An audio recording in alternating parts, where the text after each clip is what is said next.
Et bonjour. Donc, la troisième vidéo, et si jamais vous n'avez pas regardé les vidéos 1 et 2, je vous invite à les regarder. L'idée, c'est de partager ma vision du monde, deux, trois conclusions que j'en ai tirées, et potentiellement de voir si, comment dire, si ça peut créer des pas de côté ou des choses comme ça, ou des trucs qui peuvent vous nourrir dans la manière dont vous voyez le monde, vous. Et si vous faites la même chose de votre côté, bah, ça serait cool. Comme ça, moi, je peux aussi me nourrir de la manière dont vous voyez le monde. L'idée, c'est pas que c'est la vérité, c'est juste, voilà, c'est vraiment juste ma vision du monde. Donc, si vous avez regardé les vidéos 1 et 2, il y avait la première vidéo qui était sur gérer ses croyances, retrouver son pouvoir, passer de tout un tas de comportements mécaniques et automatiques associés à la manière dont on construit notre monde et dont on se construit nous, et passer à un côté plus conscient pour pouvoir voilà, réintégrer des sous-personnalités, des choses comme ça, dépasser les croyances, etc. Et la deuxième vidéo, c'était plutôt sur le rapport à l'autre, donc quand on rajoute une autre personne, d'avoir cet espace au milieu qui est la relation, comment on la construit, comment on a tendance à plutôt interagir avec la vision de l'autre qu'on a dans notre tête, plutôt que avec vraiment l'autre, et toutes ces choses-là. C'est la deuxième fois que j'enregistre cette vidéo parce que la première était vraiment trop confuse et je vais essayer de faire moins confus, mais c'est pas gagné parce que c'est quand même un petit peu compliqué. Voilà. Du coup, l'intention de celle-ci, c'est de parler du collectif, de tout un tas de choses qui émergent quand on fonctionne en collectif. Alors, je vais me lancer. Je vais jeter des concepts les uns après les autres et je vais essayer de faire le lien entre tout ça. Et on va voir, on va voir si j'y arrive cette fois-ci. Donc, la première chose qui me semble intéressante, c'est de parler de la théorie des mèmes. La théorie des mèmes, c'est la théorie de l'évolution appliquée aux idées. Euh, c'est de dire qu'il y a des objets, comment dire, enfin des objets de langage qui sont partagés d'une personne à une autre, et ces objets de langage peuvent soit vivre et se propager, soit ne pas se propager et mourir avec la personne qui les héberge. Euh, En gros, voilà, il y a des choses où, par exemple, je vais avoir une idée, moi j'ai l'impression que c'est une idée géniale, je vais la partager à plein de gens. Si les autres gens pensent pas que c'est une idée géniale ou ne sont pas prêts à l'entendre, eh ben, ils vont pas ni retenir cette idée, ni la propager. Et donc, cette idée n'aura aucune valeur. Un- un- il y a beaucoup de gens qui travaillent dans la communication qui essayent justement de travailler à la viralité des différentes idées. Un bon exemple, c'est l'idée du gilet jaune sur le pare-brise. Si vous n'êtes pas content avec les actions du gouvernement, vous mettez votre gilet jaune sur le pare-brise et ça va euh, permettre aux autres de voir que vous n'êtes pas content et de donner une visibilité à tout ça. Donc ça, on l'a vu, ça a super bien marché et ça a été vite viral. Donc, on a du pouvoir là-dedans, c'est-à-dire que, bah, par exemple, il y a plein donc de médias qui vont nous partager des idées, des panneaux de pub, des choses comme ça, et où ils vont utiliser des musiques de notre enfance, ou des trucs comme ça pour associer la musique à un produit ou à différentes choses. Et il y a la télé également qui partage pas mal de choses. Et l'idée, c'est que là où on est notre pouvoir, là où est notre pouvoir, c'est qu'on peut choisir de partager ou de ne pas partager différentes choses. Si on a une idée avec laquelle on n'est pas d'accord, bah, le mieux, c'est de la laisser mourir et de ne pas la propager, de ne pas lui permettre de passer d'un cerveau à un autre et de juste voilà, la laisser en place. Euh, il y a aussi potentiellement enfin, des pièges des fois, parce qu'on peut se laisser avoir justement quand on n'a pas trop de recul sur nos émotions. Mettons qu'on trouve quelque chose sur les réseaux sociaux qui nous énerve, qu'il y a, je sais pas, un gars qui dit quelque chose qui nous énerve, et ben on va avoir tendance à le partager avec un petit message en disant ce qu'il dit c'est tout pourri et je suis pas d'accord. Le truc c'est qu'on fait sa promotion, parce que c'est tout pourri et je suis pas d'accord, et ben ça n'a quasiment pas de valeur face au message qui est en train de passer. On a mis son visage, on a mis son truc comme ça, donc on est en train de partager l'idée qu'il essaie de transmettre. Et il y en a pas mal qui se servent justement du fait que Il y a des choses qui nous frustrent, qui vont susciter de la colère chez nous. Et on va partager tout ça. Donc voilà. Donc ça, c'est vraiment l'information, les idées, le pouvoir qu'on a sur le fait de propager des idées ou pas. Et donc, vous avez peut-être remarqué que dans les vidéos précédentes, je parlais beaucoup de pouvoir, justement, parce que c'est ce qui est important pour moi. L'idée, c'est de regarder où est-ce qu'on peut agir, où est-ce qu'on ne peut pas agir, et d'aller chercher le plus d'endroits possibles où on peut agir, parce qu'on a, on a un monde à transformer d'une certaine manière, et on voit bien que juste donner les infos, ça ne suffit pas. Euh, il y a Bonita Roy qui définit le pouvoir en disant notre pouvoir absolu, c'est la somme de nos compétences et de nos ressources divisées par nos besoins et nos envies. L'idée, c'est que voilà, j'ai tout un tas de compétences et de ressources, j'ai du temps, j'ai de l'argent, j'ai tout un tas de choses, etc. Et plus je vais avoir de besoins et d'envies, plus je vais passer ces ressources et ces compétences dans les besoins et les envies. Et donc, ce qui reste, ça va être mon pouvoir absolu. C'est-à-dire, quand il y a un truc qui émerge, qu'est-ce que j'ai comme capacité d'action vis-à-vis de ce truc qui émerge? C'est ce qui reste de mes compétences et mes ressources divisées par mes besoins et mes envies. Et il y a aussi cette notion que, c'est ce que je disais dans la dernière vidéo, on peut pas prendre le pouvoir, on peut que le donner. En fait, par exemple, si jamais, je sais pas, je suis collectionneur de disques et qu'il y a un gars qui a un disque qui me plaît beaucoup, et ben en fait, cette personne-là va avoir un pouvoir sur moi. Je vais lui donner du pouvoir parce elle a en fait quelque chose dont j'ai besoin ou envie, que je vais convoiter. Et donc, pour l'avoir, cette personne-là, elle peut je sais pas, elle peut me dire, tiens, si tu me fais une jolie petite danse, eh ben, je te le donne. Et donc, du coup, si je fais la jolie petite danse, je lui concède ce pouvoir-là. Euh, et, enfin, voilà. Donc, il y a vraiment cette idée que, même si, par exemple, on met un flingue sur ma tempe, c'est moi qui vais décider à la fin de faire ce que la personne me dit ou pas. C'est moi qui vais lui donner mon pouvoir. C'est moi qui ai le dernier truc, le dernier moment de décision, c'est le mien. Il y a en tout cas deux sources de pouvoir dont je voudrais parler, il y a en tout cas pas l'argent. L'argent, pour moi, c'est pas une source de pouvoir, c'est une sorte juste de médium pour effectuer les transactions. Mais dans notre société, on a trop tendance à penser que si on veut avoir de l'argent, on va avoir le pouvoir. Mais c'est pas tout à fait juste, ça manque de précision pour moi. Euh, C'est-à-dire que, comme je disais tout à l'heure, si j'ai un besoin, la personne qui a ou un besoin ou une envie, la personne qui possède l'objet de ce besoin ou de cette envie va avoir du pouvoir sur moi. Euh, on a tendance à se dire dans notre société, ah bon, si j'ai besoin d'acheter à manger, il faut que j'ai de l'argent pour aller dans les supermarchés pour acheter à manger. Enfin, si j'ai besoin de manger, il faut que j'ai de l'argent pour acheter à manger dans les supermarchés.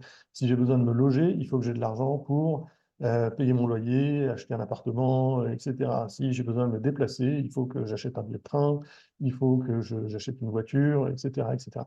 Et donc, on a assez vite tendance à faire ce raccourci entre le fait que dès que j'ai un besoin, si j'ai de l'argent, je vais pouvoir y répondre. Et donc, on va chercher de l'argent. Le truc vers lequel on va qu'on va le plus convoiter, c'est de l'argent parce que ça te permet de répondre à tout un panel de besoins. Mais la vérité, c'est que il y a plein de manières de se nourrir. Euh, je pourrais, je sais pas, dire, je vais aller dans la forêt, je vais cueillir des trucs, je vais demander à des potes je sais pas, de me filer un peu à bouffer ou des choses comme ça, ou je vais créer un potager, ou je vais faire des choses. Enfin, il y a plusieurs manières de se nourrir et aller acheter à manger dans un supermarché ou dans un commerce, c'est pas la seule. Euh, de la même manière, pour me loger, je pourrais aller planter une tente dans la forêt, je pourrais aller héberger chez des amis, je pourrais... enfin, je sais, il y a d'autres manières de faire ça. Et il suffit d'être un peu créatif, on peut arriver à trouver les manières de faire ça. Mais le truc, c'est que maintenant, vu qu'on se dit que tout passe par l'argent, on va aller chercher des gens qui ont de l'argent pour qu'ils nous en donnent. Donc, on va aller chercher un travail. Et en fait, c'est là où, comment dire, euh, enfin, ouais, l'argent lui-même n'est pas une source de pouvoir, c'est une espèce de médium qui va me permettre d'avoir des trucs, de répondre à mes besoins. Pour moi, une des sources de pouvoir, c'est par exemple le temps. Le temps, plus j'ai de temps, plus je peux faire des choses, plus j'ai de capacités. Et, euh, et en fait, la manière dont on utilise notre temps va définir à quel point on peut, voilà, on peut se développer, à quel point on peut euh, développer les ressources qu'on a, etc. Et donc, le temps, pour moi, c'est une véritable source de pouvoir. Plus on a de temps, plus on est capable de faire des choses.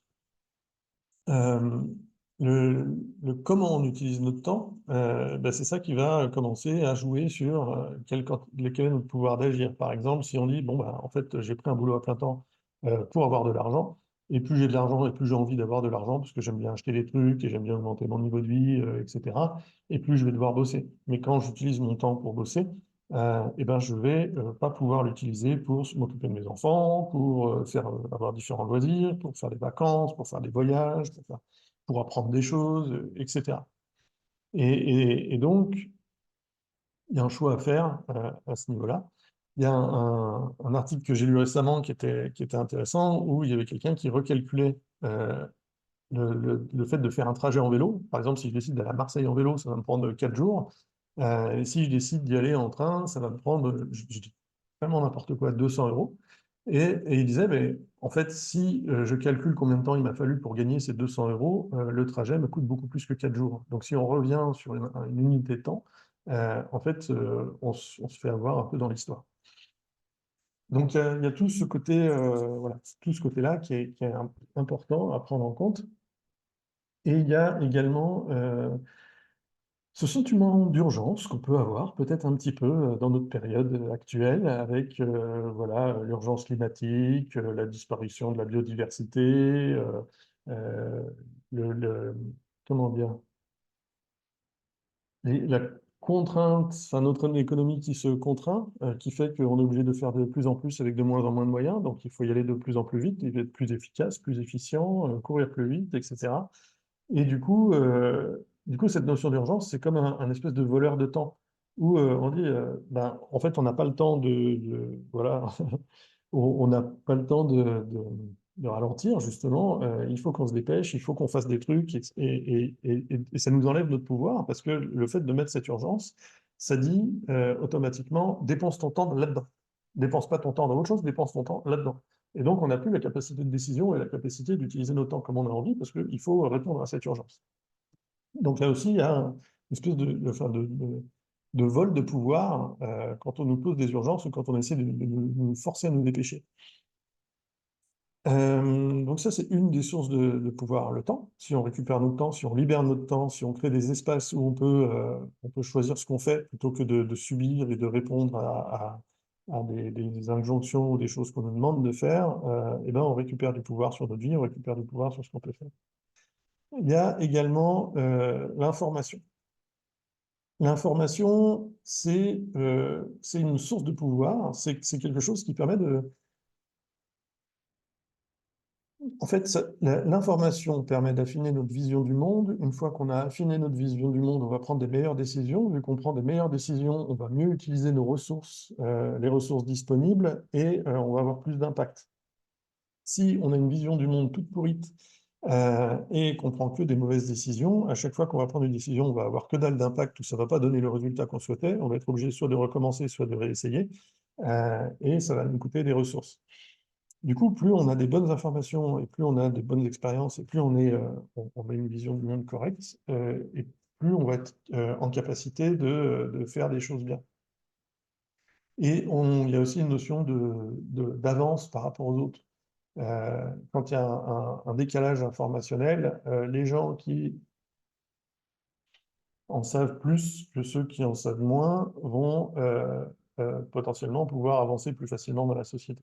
Donc ça, je vais peut-être potentiellement en reparler après. Mais il y a des choses, par exemple, tout le patrimoine culturel. Mettons, si je suis français, j'habite en France, je connais la culture française, j'ai un avantage sur des personnes qui viennent d'un pays étranger, qui arrivent en France, à qui on n'a jamais expliqué la culture française, on n'a jamais expliqué comment on va se comporter, et en France, on a plutôt tendance à dire, pas leur expliquer, à les laisser se démerder, et à laisser découvrir ce qu'est la culture française. Par contre, quand ils font faux, on va vite leur dire, mais tu sais que c'est n'importe quoi, pourquoi ils agissent comme ça, ils sont bêtes les gens qui font ça, etc. Et on va avoir tendance à les juger assez facilement. Euh, Tandis que s'il y avait une forme d'inclusion pour dire, ah, ok, ben, bienvenue en France, voilà un peu comment on se comporte, voilà comment ça se passe quand on va, voilà, on aime bien dire bonjour quand on rentre dans un endroit, on aime bien dire au revoir, c'est sympa aussi de s'ouvrir de temps en temps, j'en sais rien, enfin voilà, il y a toutes les choses qui font que on se comporte d'une certaine manière en France. Pour des Français, c'est acquis parce que ça fait plusieurs générations qu'on le pratique. Pour quelqu'un qui arrive d'un pays étranger, c'est pas acquis, il le sait pas. Et c'est très très difficile à deviner. Si vous avez déjà essayé de vivre dans un pays étranger, il peut vous arriver exactement la même chose. Donc c'est pas mal d'avoir de l'empathie par rapport à ça. Du coup, on a cette espèce de patrimoine culturel. Et ça peut être aussi les gens qui habitent depuis 3 générations dans la campagne et ils ont de l'avance sur un Parisien qui vient juste d'arriver et qui cherche à comprendre comment ça se passe. Et inversement, des Parisiens qui habitent depuis 3 générations ont un avantage, etc. Ça marche aussi au niveau des gens qui sont ministres depuis 3 générations ou qui sont élus depuis 3 générations. Enfin, il y a tous ces trucs-là où on se passe l'information de génération en génération. Quand on va télécharger la vision du monde de nos parents et utiliser ça. Et comment dire, enfin, voilà, c'est utile pour pouvoir s'orienter dans la vie. Et ceux qui ne l'ont pas sont un petit peu défavorisés.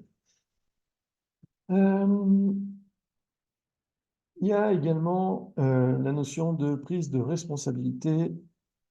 Pour moi, le pouvoir et la responsabilité sont les facettes d'une même pièce. Si j'ai du pouvoir, je vais avoir des responsabilités. Si j'ai des responsabilités, je vais avoir du pouvoir. Et si on assume les deux, on n'est pas trop mal. Par exemple, mettons, voilà, si je conduis une voiture, je vais avoir la responsabilité de la vie des gens qui sont dedans, la responsabilité de tenir le code de la route, de conduire correctement, etc. Mais je vais avoir le pouvoir de choisir à quelle vitesse je conduis, de choisir où on va, de tenir le cap, etc., etc. C'est moi qui ai le volant. Donc, c'est moi qui décide à ce niveau-là. Et, euh, et donc, c'est important de se rendre compte que des fois, en fait, c'est pas en allant chercher le pouvoir qu'on va l'avoir, c'est en acceptant des responsabilités. Si j'accepte les responsabilités qu'on me donne, ou si dans une association, par exemple, je vais me lancer à faire quelque chose que je vois que ça a besoin d'être fait, il n'y a pas de bénévole disponible, il n'y a personne de disponible, je vais prendre cette responsabilité et je vais automatiquement avoir du pouvoir avec ça. Euh, je ne sais pas pourquoi j'ai mis ça ici, mais je vais le dire ici. Il y a aussi le fait que, si, je sais pourquoi. Pourquoi c'est plus facile de se dire que c'est la faute des autres.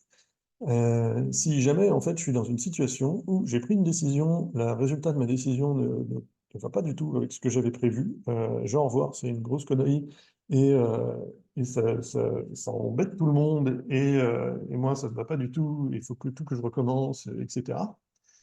Euh, j'ai plusieurs possibilités. Une des possibilités, c'est de me dire, ah, en fait, j'ai pris une mauvaise décision et j'ai fait n'importe quoi, et il faut que je remette ma vision du monde à jour, et il faut que je découvre pourquoi j'ai pris cette mauvaise décision.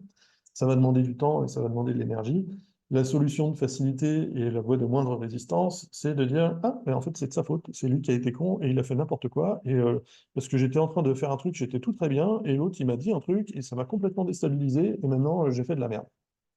Et c'est de sa faute.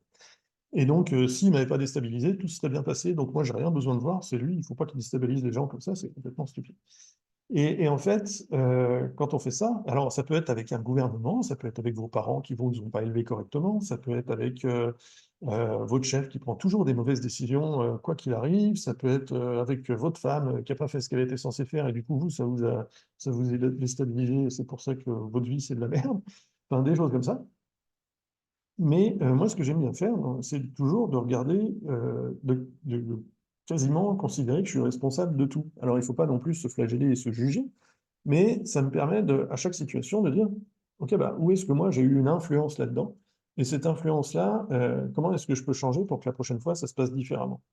Et donc, le fait de se responsabiliser vis-à-vis des différentes situations de ma vie, moi, ça me permet de me dire, ah, attends, parce que là, il y a eu tel truc qui s'est passé. En fait, si moi j'avais agi comme ça serait passé beaucoup mieux. Et du coup, il y a un pouvoir, je ne savais pas, j'ai un pouvoir, que ce soit un pouvoir de destruction ou de construction, il y a un truc que j'ai fait qui a eu un impact qui était beaucoup plus fort que je pensais, et je ne pensais pas que c'était possible. Et donc, quand je vais regarder quelle est ma responsabilité dans un truc, je vais voir peut-être l'influence que mes mots ont sur les gens, je vais voir les petites actions, les petits endroits où je peux agir et où ça va lancer des réactions en chaîne ou des choses comme ça. Mais si jamais je me dis, ah ben non, c'est la faute de quelqu'un d'autre et que je remets rien en question et que je passe à autre chose, j'ai perdu cette opportunité-là d'apprendre quelque chose. Donc, c'est plus facile de se dire que c'est la faute des autres parce que ça demande moins d'énergie, mais du coup, on tombe dans le côté mécanique et pas dans le côté conscient des choses. Et par rapport au pouvoir et à la manière dont il apparaît, et surtout en rapport avec le temps et l'information, il y a une anecdote que j'aime bien, c'est des gens en fait qui ont organisé un festival autogéré qui s'appelait le Mimon Music Maker Festival, où ils se sont dit, OK, on va faire un festival, mais on prévoit rien en avance, on va juste se rendre sur le site à un moment, et tous les gens qui seront là proposeront des ateliers et vont s'auto-organiser pour animer ces ateliers, pour mettre tout en place et tout, et nous, on n'a rien à faire. Enfin, on n'a rien à faire, on va juste contribuer comme les autres. Et du coup, ils ont trouvé le site. Donc, c'était un château à Millimont, dans les Yvelines. Et ils ont lancé ce festival. Et donc, il y a trois, quatre personnes qui sont arrivées en première. Elles sont arrivées, elles ont dit, OK, bon, bah, ouais, il faudrait peut-être qu'on ajoute des toilettes sèches. Donc, ils ont essayé de trouver du bois, ils ont essayé de trouver des outils, etc. Ils ont dit aux autres qu'elles arrivaient, bah, amenez-nous des outils. Euh, et ils ont construit des trucs, un chapiteau, des toilettes, des machins, un programme pour les ateliers, etc. Et en fait, au fur et à mesure où les gens arrivaient, ils leur disaient, bah, ah, vous avez fait quoi et vous en êtes où? Et en fait, parce que les gens arrivaient, ils voyaient des choses qui étaient déjà construites, ils disaient, bah, j'ai pas envie de tout casser ou de tout pourrir. Manifestement, il y en a qui ont déjà lancé quelque chose, donc je vais aller leur demander comment ça se passe. Et au fur et à mesure où des nouvelles personnes arrivaient, ils se retrouvaient de plus en plus, euh, comment dire, bah, c'était eux un peu les relais ou les référents. Du coup, les gens allaient les voir, en disant, ah, bah, qu'est-ce qu'il reste à faire? Bah, tiens, tu as les outils là, tu as des trucs là, tu peux faire ci, tu peux faire ça, etc. Quand moi je suis arrivé, bah, j'ai chopé la première personne, je lui ai dit, bah, comment ça se passe et avec qui il faut aller voir? Ah, bah, il faut aller voir telle personne là-bas, et eux, ils vont t'expliquer, ils savent où sont les choses. Et en fait, au bout d'un moment, ce groupe de gens s'est rendu compte que bah, ils passaient leur temps à organiser, à essayer de dispatcher les trucs, à regarder où étaient les ressources, à dire qu'est-ce qu'il faut faire ensuite, quels sont les projets, quels sont les machins. Et ils se sont dit, mais on n'a pas le temps d'assister à des ateliers, on est plein de responsabilités, plein de trucs, et voilà, on est juste là en train de travailler comme des cons, alors que tous les autres participent à des ateliers et font des choses. Et ils se sont dit, on n'a plus envie, c'est pas de ça qu'on a envie. Ils avaient tout ce pouvoir-là et ils ont décidé de le remettre au milieu. Donc, ils ont convoqué un grand cercle avec tous les gens qui étaient là, ils ont expliqué la situation et ils ont dit, ben, nous, on arrête, on ne veut plus faire ça, débrouillez-vous. Ils ont créé un vide et le collectif a pu retrouver ce vide. Et donc, en fait, à chaque fois qu'il y avait de nouvelles personnes qui arrivaient, eux, ils s'étaient retrouvés poussés vers le haut. Et ça, c'est un concept que je trouve très intéressant, c'est que la hiérarchie, c'est pas quelqu'un qui est en haut et il y a la société en dessous, c'est en fait la société qui pousse les gens vers le haut, plutôt que les gens qui essaient de monter. Et donc, enfin, voilà, il y a tout ce truc-là. Après, il y a quelqu'un qui m'a dit que cette histoire du MMM Fest, ça s'était pas passé exactement comme ça, mais moi j'aime bien l'entendre comme ça parce que voilà, j'ai revu en fait ces mécaniques arriver dans d'autres collectifs, donc ça m'a au moins amené à cette leçon. Ça, c'était pour pouvoir et responsabilité. Maintenant, il y a un truc qui se passe quand on prend plus de deux personnes et qu'on les met ensemble en groupe. Il y a quelque chose qui émerge, il y a une espèce de couche.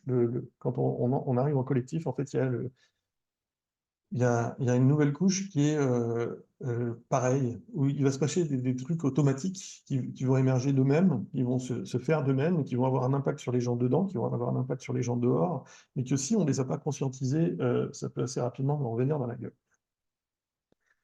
Donc, j'ai une métaphore que j'aime bien pour ça, c'est imaginer on est tous dans une boîte de nuit, la musique est sympa, on a à boire, on est en train de danser sur la piste de danse et tout ça. Alors on est beaucoup quand même, mais ça va, on a la place pour danser et puis il fait bon, on discute, on hurle pour, pouvoir se parler par-dessus la musique, enfin bref, tout va bien.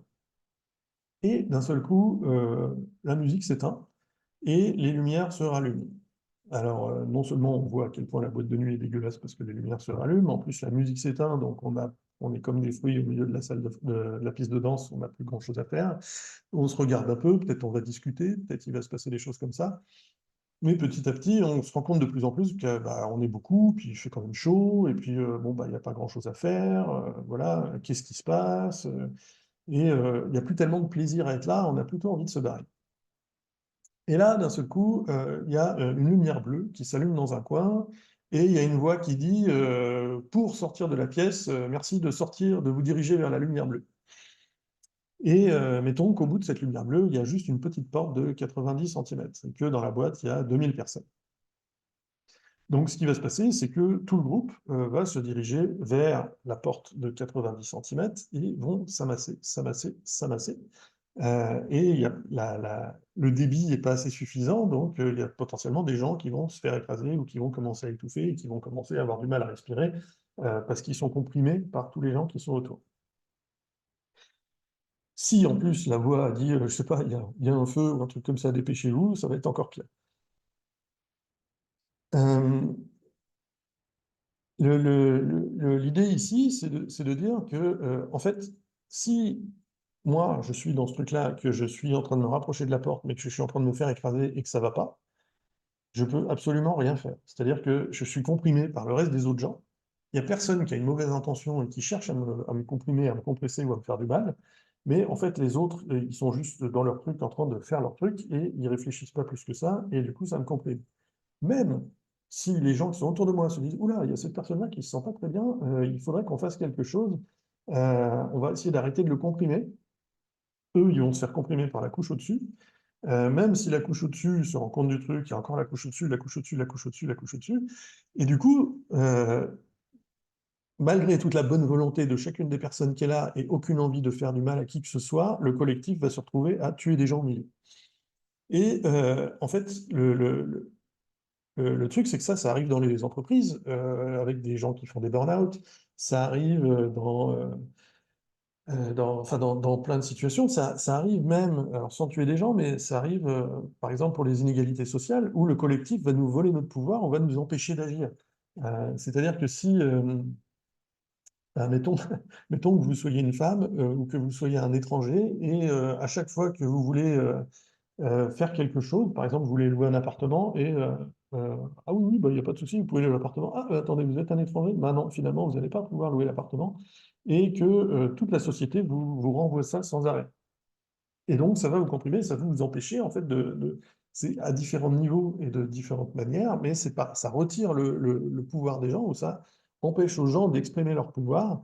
Euh, Juste par un phénomène global, quoi. C'est pas une seule personne qui a envie d'être méchante ou qui a envie de faire du mal. C'est juste qu'il y a tout un collectif qui est structuré d'une telle manière à ce que ça exerce une pression. Euh, et donc, l'idée qu'il faudrait pour pouvoir éviter ça, c'est alors, il y a deux possibilités. Il y a une possibilité, c'est de dire bah, que la personne qui a parlé de la lumière bleue et qui a dit c'est par là qu'on sort, dise aussi essayez de garder 30 centimètres entre vous, quoi qu'il arrive. Donc ne vous rapprochez pas de plus de 30 centimètres de la personne qui sont des personnes qui sont autour de vous, pour toujours garder un espace pour pouvoir respirer. Une autre possibilité aussi, si on ne veut pas qu'il y ait un chef qui nous organise, c'est que chaque personne soit consciente que dans ce genre de situation, il faut toujours, quoi qu'il arrive, garder 30 centimètres d'espace avec toutes les autres personnes qui sont autour de nous. Et ça s'appelle un cadre. C'est-à-dire que on pose un cadre, on pose des conventions, des règles communes, des règles collectives, où on se dit, dans ce genre de situation, bien, tout ça, et on est OK de tenir ces trucs-là. C'est là où j'ai du mal à articuler avec le reste. Je vais essayer. Euh, je mets cette idée de cadre de côté. Maintenant, mettons que vous ayez...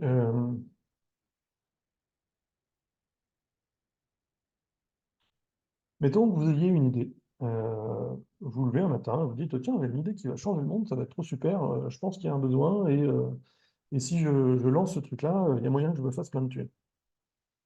Vous avez la vision, vous savez exactement, enfin peut-être pas exactement, mais vous avez une bonne idée de comment vous allez la déployer, et vous décidez de vous lancer. Donc vous faites, je sais pas, votre business plan, tout ça, vous contactez des potentiels partenaires, et vous commencez à taffer sur le truc et à produire ce que vous voulez.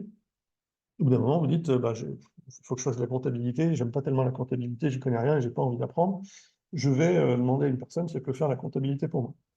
Et petit à petit, il y a des gens qui vont s'agréger à votre projet. Ces gens-là, en fait, eux, ils n'ont pas la vision. C'est-à-dire que peut-être vous leur avez expliqué, vous leur avez dit un peu le truc, mais c'est vous qui avez l'énergie de départ, qui avez lancé le truc de départ, qui avez pris les risques au début, et donc vous êtes la personne source de ce truc-là. Pour le concept de personne source, je vous invite à aller voir ce qu'a écrit Peter Koenig sur le sujet, où il a questionné en fait bah, dans un collectif, dans un projet, etc., qui est à la source et quel pouvoir justement cette personne-là va avoir sur le collectif. Qu'est-ce que ça veut dire si on s'en débarrasse? Qu'est-ce que ça veut dire si on ignore que c'est la personne source, etc. Et donc il y a vraiment ce côté où vous avez la vision, vous savez dans quelle direction vous voulez aller, vous savez, il y a les valeurs qui sont associées au projet, enfin il y a tout un tas de choses. Et du coup, vous allez avoir des gens autour de vous qui vont venir vous filer un coup de main. Et donc là aussi, il y a soit la voie mécanique, qui est de dire, OK, ben, c'est moi qui vais être le chef, et puis les gens en dessous, moi je vais leur dire ce qu'il faut qu'ils fassent. Et plus il y a des nouvelles personnes qui vont arriver, et plus c'est les anciens qui vont rester, parce qu'eux, ils connaissent un peu mieux la vision, ils ont plus l'expérience, ils ont plus tous ces trucs-là. Et donc du coup, il y a des couches qui vont se rajouter au fur et à mesure, et vous, vous allez rester en haut, parce que vous avez cette vision-là. Euh, mettons que vous créez une entreprise. Vous créez cette entreprise et vu que c'est vous qui êtes au-dessus du truc, vous n'êtes pas en train de travailler. C'est-à-dire que, mettons, je sais pas si j'en sais rien, votre idée, votre idée géniale, c'est de produire des pots de yaourt. Et ben, en fait, c'est d'autres gens qui vont produire les pots de yaourt pour vous. Dans un monde qui bouge pas, qui est tout le temps le même, où les ressources restent les mêmes, etc., vous pouvez facilement faire un plan sur 5-10 ans en disant voilà comment on va se développer. Au début, on va faire des pots de yaourt comme ça, après on va faire des pots de yaourt comme ça, et au bout d'un moment, on va faire 10 millions de pots de yaourt par an, et ça va être trop super, on va gagner plein de thunes. Et là, ce qui se passe, c'est que bah, vous avez juste besoin de savoir si les décisions que vous avez prises, elles sont, enfin, si le navire, en fait, va dans la bonne direction. Euh, et quand vous avez l'impression que ça part un peu trop à droite ou un peu trop à gauche, vous donnez des ordres pour qu'on réajuste le cap. Donc il y a les gens qui fabriquent des pots de yaourt, il y a les chefs des gens qui fabriquent des pots de yaourt qui vont vous faire des rapports en disant ouais, on en est à tant de pots de yaourt par jour, ouais, nous on en est à tant de pots de yaourt par jour, etc. Et puis vous allez avoir des rapports de un peu tous les départements qui vous disent ouais, au niveau pot de yaourt, on est pas mal. Maintenant, si on décide de faire ça dans un monde qui est en crise, finalement, ou qui devient tellement, tellement complexe et incertain que, en fait, on ne peut pas faire des plans à 10 ans. C'est-à-dire qu'on ne sait pas quelle température il va faire dans 5 ans, on ne sait pas à quoi va ressembler l'économie dans 2 ans, ou dans 1 an même. On ne sait pas, on sait pas si ça sera toujours possible de s'assurer, on ne sait pas si, voilà, si on n'a pas une pandémie, enfin, un peu tout et n'importe quoi, si on pourra toujours s'approvisionner en tel ou tel truc. Et du coup, là, ça devient très très difficile de faire un plan sur 5 ou 10 ans. Et avec ce modèle-là, si jamais on veut être en mode amélioration continue, c'est-à-dire qu'on veut que dès qu'il y a quelque chose qui se passe, on puisse réagir et on puisse ajuster le cap avec des itérations beaucoup plus rapides, eh ben, ça commence à devenir difficile parce que s'il y a 5 étages entre la personne qui fabrique le pot de yaourt et le chef, ben, le temps de produire les rapports, que ça arrive au chef, que le chef dise ah machin, ok, etc. Il ne peut pas écouter 5000 personnes et faire tout ce que les gens disent en fonction de ça. Euh, Et c'est là, en fait, où le système hiérarchique il touche à sa limite. Et on le voit dans plein d'entreprises, on le voit à plein d'endroits où bah, les grosses entreprises qui essaient de fonctionner un peu comme ça, avec un chef qui décide pour les autres, avec la superstar qui a la vision et qui va tenir le truc, et ben ça broie pas mal de gens et ça détruit pas mal de choses. Parce qu'il y a les gens qui sont en dessous, eux, ils ressentent la réalité, ils ressentent la réalité du terrain, et quand ils demandent à faire quelque chose, ben ça répond pas au-dessus, et ils n'ont pas le pouvoir de s'ajuster. C'est-à-dire qu'on ne leur fait pas suffisamment confiance pour dire ah, ok, bah, tiens, tu as les manettes, tu touches ton salaire, et puis toi, ton objectif, c'est de produire des produits, donc débrouille-toi comme tu veux. Et du coup, le fait d'être en mode hiérarchique, ça empêche cette adaptation.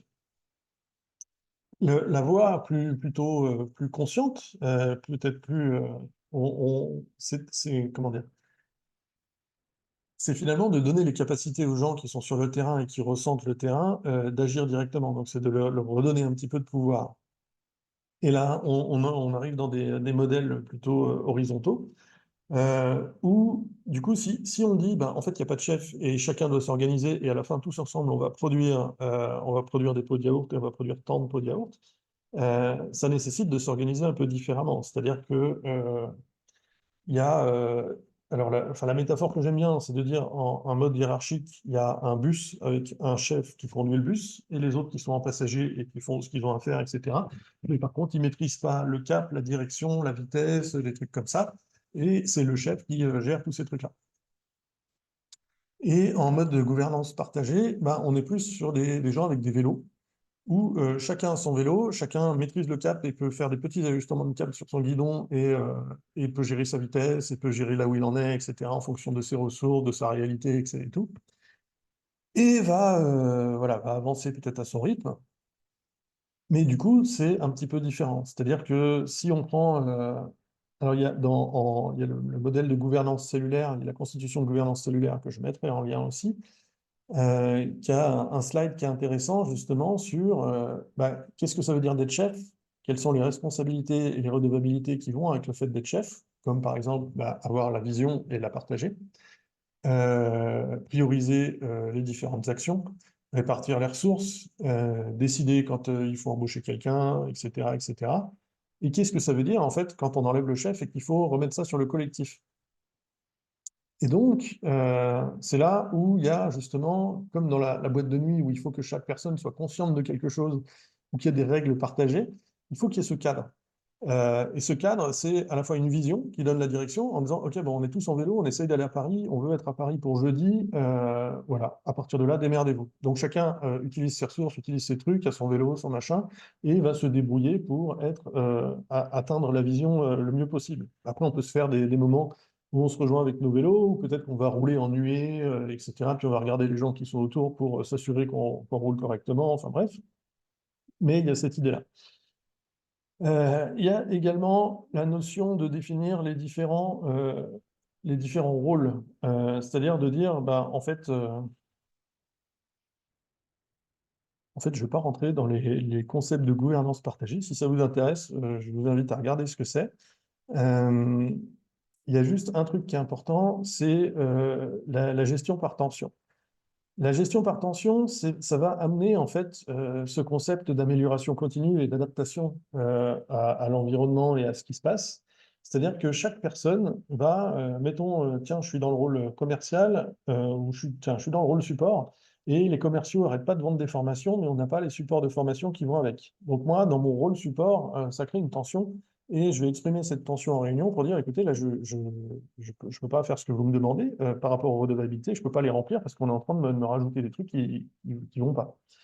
Et le collectif va s'ajuster pour que cette tension disparaisse. C'est-à-dire que là, peut-être, moi, je vais venir avec une demande de dire, bah, il me faut des supports de formation, ou il faut que je sois prévenu plus en amont. Et le collectif va dire, ah oui, ok, bah ça nous va, on peut faire, etc. Et donc, chaque tension qui est exprimée par chaque personne qui est dans chaque rôle va être une opportunité pour l'organisation de s'adapter, de s'ajuster et de grandir. Et donc, c'est un espèce de mécanisme pour dire, en fait, bah, quand on est dans la boîte de nuit et qu'on est tous compressés les uns contre les autres, dès qu'il y en a un qui exprime une tension, en fait, le collectif lui-même va bouger pour que cette tension disparaisse. Et ça permet de s'ajuster. C'est une espèce de mini-règles.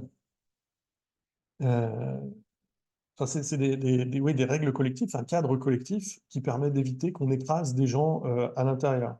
Et ces règles, ça peut être très puissant parce que si on trouve les bonnes, ça peut générer des choses vraiment, vraiment intéressantes. Par exemple, il y a la notion de swarm intelligence de nuée, qui est, par exemple, les fourmis. Si on prend une fourmi, alors c'est sympa une fourmi, mais ça, seul comme ça fout pas grand-chose, même si c'est très très fort. Et par contre, quand on prend 1 million de fourmis, eh ben, à ce moment-là, elles vont pouvoir élever des champignons, construire une fourmilière, définir le chemin le plus rapide pour aller chercher la bouffe, etc.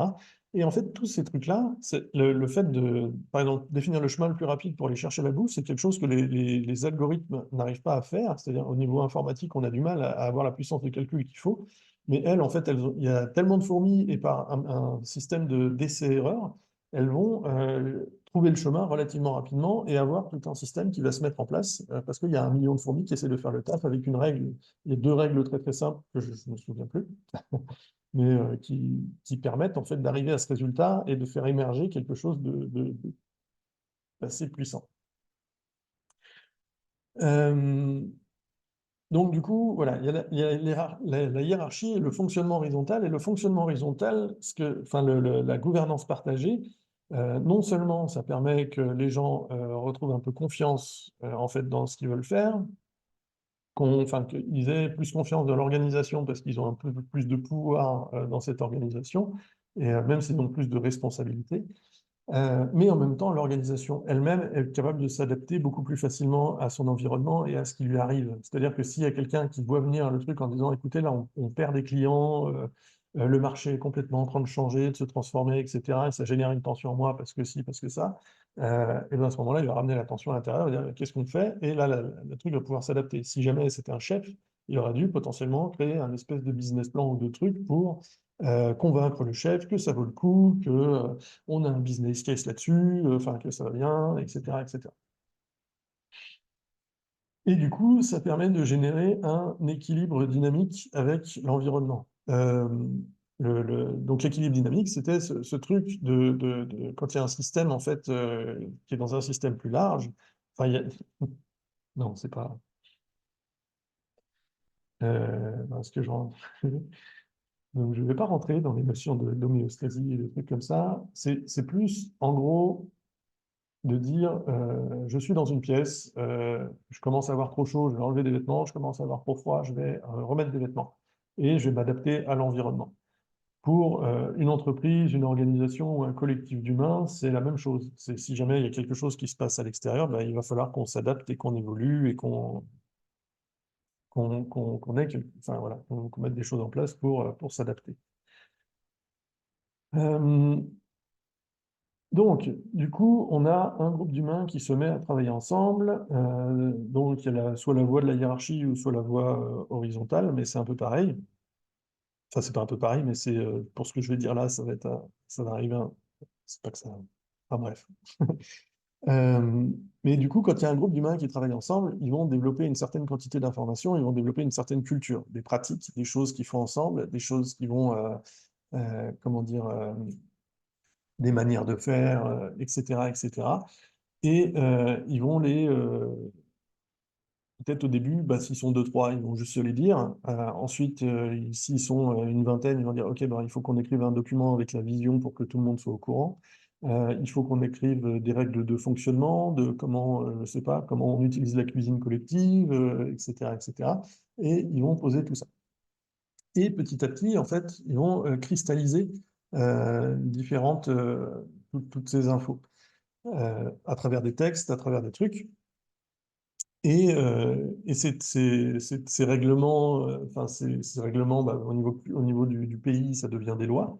Par rapport au rôle et par rapport aux différentes sections qui sont chargées de tel ou tel truc, ça devient des institutions. Donc, on va cristalliser les pratiques collectives pour les institutionnaliser. En fait, et on va créer une entité qui est chargée de s'occuper de ce truc-là. Le, le, Le truc, c'est que les institutions, si on regarde bien, elles existent uniquement dans nos têtes. C'est des choses où on est né avec, quelque part. On est né, elles existaient déjà, on nous a expliqué comment ça fonctionnait, et on fonctionne à l'intérieur, et on a tendance à pas les re-questionner, et à juste dire, OK, bon, ben, c'est comme ça, l'éducation nationale, c'est comme ça, ils font ça, la justice, c'est comme ça, ils font ça, etc. Et donc, on va pas les re-questionner. Mais en fait, elles n'existent pas, ces institutions. Oui, elles ont des bâtiments, oui, des fois, on doit remplir des papiers, oui, machin, mais sinon, elles existent que dans nos têtes. Si demain, il y a tout le monde qui dit, ah, président de la République, oui, en fait, ça sert à rien, on n'en veut pas, eh ben, on reprend notre pouvoir, on arrête de le donner au président de la République, et il n'est plus président de la République du jour au lendemain. Si tout le monde décide en même temps ça, le truc disparaît, quoi. Le truc n'a plus aucun sens et ne sert à rien. D'ailleurs, il y a un film qui est rigolo, qui s'appelle L'An Zéro, où les gens disent, OK, ben, en fait, demain, on arrête la société. Et après, c'est tout ce qui se passe et tout, donc c'est assez rigolo. Vous pouvez le trouver aussi, peut-être je le mettrai en lien, si j'y pense.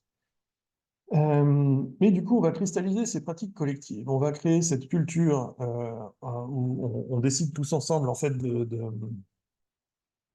respecter ce cadre, de respecter ces règles. Euh, et, euh, et en fait, c'est défini par bah, des gens qui étaient là avant nous. Donc on va se dire, ah, c'est compliqué, peut-être qu'il ne faut pas trop les toucher et tout. Et c'est là on va se retrouver avec des gens qui sont conservateurs, qui disent, bah, en fait, nos ancêtres se sont battus pour ça. Nos ancêtres ont lutté pour que ça existe. Qui sommes-nous pour re-questionner la sagesse de nos ancêtres, machin? Et d'un autre côté, on va y avoir les gens un peu plus créatifs ou qui ont besoin de faire évoluer la société, qui vont essayer de faire alors peut-être des réformes, et qui vont essayer de bousculer un peu tout ça. Et c'est pareil qu'au niveau individuel, où on a la vision du monde qui existe, donc cette simulation du monde, et la re-questionner, ça prend du temps et ça coûte de l'énergie. Et les artistes, tous les gens créatifs, etc., bah, alors oui, ils vont aller explorer, ils vont aller chercher des choses, mais si on doit re-questionner tout le truc, on ne peut pas se permettre de le faire tous les jours, on ne peut pas re-questionner notre culture tous les jours. Par contre, c'est nécessaire quand même d'avoir un mécanisme pour le mettre à jour, pour que ça soit adapté au monde extérieur et à l'environnement et à ce qui se passe. Et on a des processus actuellement, mais de mon point de vue, ces processus-là, ils sont beaucoup trop lents par rapport à la rapidité à laquelle le monde évolue. Mais ça, c'est mon avis. Mais après, c'est, ben voilà, en termes d'énergie, ce que ça coûte et tout, c'est quand même chaud patate d'arriver à trouver quelque chose qui fasse le taf. Euh, et du coup, ce qui est intéressant aussi, c'est les, comment dire, donc la manière dont cette culture va influencer comment on pense. Et pour moi, il y a toute une succession de structures mentales. Donc, dans la première vidéo, on a vu qu'il y avait des structures mentales, je sais pas, par exemple, comment on se représente un chat, etc. Il y en a qui nous sont filées par nos parents, il y en a qui nous sont filées par l'éducation nationale, etc. Et il y en a qui sont associées à la culture du pays dans lequel on vit. Et pour moi, il y en avait une qui était intéressante d'explorer, c'était cette idéologie du capitalisme néolibéral. Quelle croyance ça crée en nous et comment ça nous impacte et dans quoi, en fait, comment ça impacte notre vision du monde et quelles croyances limitantes aussi ça crée. C'est-à-dire parce que suivant les croyances qu'on a, ça va influencer nos capacités, nos comportements et tout. Donc c'est important de se poser les questions, de dire bah, à quel moment ça nous atteint et qu'est-ce que ça vient chercher en nous. Et du coup, on avait fait un atelier où on avait essayé de créer une carte mentale. Donc là, on était une dizaine pendant 2 heures. On a créé ce truc. Je mettrai le lien aussi dans les commentaires. Mais où on s'est posé les questions de, voilà, de quelles sont ses ressources, qu'est-ce qui le maintient en vie, à quoi est-ce que cette idéologie sert, qu'est-ce que c'est pour moi, quelles sont ses faiblesses, quelles sont ses forces, etc. Et après de dire, OK, bah, comment est-ce qu'on sort de tout ça? Donc il y a les croyances qui sont créées par l'idéologie, donc par exemple, si on en prend quelques-unes, je veux rien si j'ai pas d'argent, la liberté individuelle, c'est le droit de consommer, la sécurité individuelle est assurée par l'argent, la propriété est un droit, le progrès est l'avenir de l'humanité, euh, il faut écraser les autres, la compétition est un moteur universel, l'homme est un loup pour l'homme, les communs sont un gaspillage et sont mal gérés. Euh, tout s'achète et se vend et c'est pas le rôle de la morale de fixer des limites, mais au marché de fixer des règles. Enfin, il y a plein de trucs comme ça, un peu partout. Je vous invite à vous promener là-dedans. Et après, il y a les questions de dire bah, quelles questions on prend pour questionner ces croyances, en fait. Euh, voilà, est-ce qu'on peut vivre heureux sans argent? Si tu faisais sans capitalisme, tu ferais comment? Es-tu content de détruire la planète? Enfin bref, il y a plein de questions là. Vous pourrez rajouter les vôtres si vous avez envie. Mais l'idée, c'est de dire, il y a un set de trucs où collectivement, c'est comme si pour la boîte de nuit, il y avait la règle de ne pas se mettre à les 30 cm, comme si on s'était dit, et si on faisait une règle qui va tuer le plus de gens possible? Et si on mettait un truc pour que collectivement, si chacun fait ce truc-là, eh ben, on est sûr qu'on va tous mourir. Et ben, voilà, ça pourrait potentiellement être quelque chose comme ça. Euh, et du coup, il y a cette notion d'histoire collective, des histoires qu'on se raconte, des choses. Alors, il y en a beaucoup, en fait, qui prennent, comment dire, ils disent oui, il faut trouver un nouveau récit, etc., etc. Et en fait, j'ai l'impression qu'à chaque fois, c'est un truc ils vont chercher un récit externe, alors qui est intéressant parce que ça crée une vision pour le futur, mais c'est pas tout à fait la manière dont j'ai l'impression que ça fonctionne sur les récits du passé. C'est-à-dire que les récits du passé, ils sont plus genre voyage du héros, etc. C'est des récits qui vont nous concerner au niveau individuel. C'est quelque chose où je vais apprendre à travers tel conte de Grimm que si je fais ça, bah, il va m'arriver ça, tandis que si je fais ça, bah, ça va plutôt bien se passer. Ou, et donc, c'est plus aux personnes que ça devrait s'adresser plutôt qu'au collectif. Le collectif, il n'existe pas. C'est juste cette espèce de couche, c'est juste une espèce d'abstraction de machin. Et en fait, il faut s'adresser aux personnes qui sont à l'intérieur, et que les personnes, elles trouvent leur place dans ce récit, mais qui est leur place. On ne peut pas juste faire un truc global en disant on va changer le monde et ça va être trop super, on va être tous heureux, etc. C'est non, moi je suis là au milieu, je galère avec la vie que j'ai, à pouvoir me nourrir et tout. J'ai besoin de trouver une vision du monde, justement, qui me permet de traverser tout ça. Donc c'est important que ces histoires, ce nouveau récit qu'on écrive, ce ne soit pas un récit qui soit orienté sur le collectif et la société, mais un récit qui parte des individus, d'une certaine manière. Enfin, en tout cas, c'est bon. Encore une fois, mon point de vue. Euh, alors, il y a un niveau qui pour moi est important, c'est le niveau du territoire. C'est-à-dire que, donc voilà, territoire, on va dire une commune par exemple, donc on a du terrain, ou des rivières, des trucs comme ça, machin, et on a posé des humains dessus, et ces humains, ils essaient de fonctionner ensemble. Ces humains-là, ben, en fait, ce qu'ils ont en commun, c'est juste qu'ils habitent au même endroit, finalement. Ils n'ont pas grand-chose de plus que ça en commun. Sauf peut-être que, enfin maintenant c'est même terminé d'avoir la même culture parce qu'on a tellement bougé que, que même ça non. On va peut-être avoir un bout de culture commune, mais de mon point de vue, en fait, tous les territoires que j'ai fait, c'est pas le cas. Il y a à la fois, pour donner un exemple, on fait un porte-à-porte, on demande qu'est-ce qui vous plaît dans le village? Ah, bah, c'est la vie de village, mais là, on l'a plus tellement. Avant, on buvait l'apéro avec les voisins, on gardait les enfants les uns des autres, on faisait tout le temps des trucs ensemble et tout. Et là, on fait plus grand-chose. On va interroger quelqu'un d'autre, qu'est-ce qui vous plaît dans le village? Ah, bah, c'est la vie de village, c'est trop super, je viens de déménager de Paris, quand on sort de chez nous, eh ben, des fois, les gens, ils nous disent bonjour. Et du coup, voilà, il y a ce décalage-là. Donc, c'est pour montrer qu'il y a un décalage culturel assez énorme et qu'il y a le tissu social qui est un petit peu en train de se détruire. C'est-à-dire qu'il il y a plein de choses qui influencent ça. Pour moi, il y a le fait qu'on a l'impression qu'on peut être autonome et indépendant, parce qu'on se dit, bah, si je gagne de l'argent et que je gagne ma vie, je suis désolé, mais j'ai pas besoin des autres. Moi, j'ai ma voiture, j'ai mon truc, je vais à mon taf, tout. Les autres, moi, j'en ai rien à branler. Et si j'ai besoin d'un marteau, bah, je vais l'acheter, et puis vous n'allez pas me saouler, tout ça. Donc il y a ça qui fait qu'on se dit bah, je suis autonome, indépendant, j'ai plus besoin des autres, sans se rendre compte que bah, il y a des millions d'autres en fait qui sont en train de produire tout ce que je suis en train de faire et que la raison pour laquelle j'y ai accès, c'est parce que pour l'instant on a de l'essence et du pétrole et de l'énergie pas chère, mais que dans pas très très longtemps ça va plus être le cas et on va se rendre compte à quel point bah, on est pas autonome justement et dépendant des autres. Et il y a aussi la numérisation des relations où en fait, ben, on va se mettre à interagir avec des gens qui sont super loin, etc. Et du coup, notre besoin d'interaction va être rempli par ça. Euh, mais on va plus tellement échanger avec nos voisins, avec les gens qui sont autour de nous. Donc au niveau local, le tissu social, il est plus super présent. Et il y a aussi un truc enfin, on voit ça hein, au niveau engagement, mobilisation et tout. Donc il y a aussi on va commencer par ça, par la question de temps. Une personne active, avant, voilà, dans les années 80, on avait besoin de quelqu'un pour faire un job, ben, on pouvait en embaucher 5 et il n'y avait pas de souci, ça posait pas de problème. Maintenant, en fait, l'économie, elle s'est tellement contrainte qu'on attend que tout le monde soit à 125% avant d'embaucher une personne à 100% pour les soulager. Donc, on flirte avec la limite, donc ça crée des burn-out, ça crée des trucs comme ça, mais ça fait aussi que les gens, bah, du coup, ils bossent de 8h à 18h, ils font des trajets de 1h30 pour payer moins cher enfin, voilà, par jour et tout.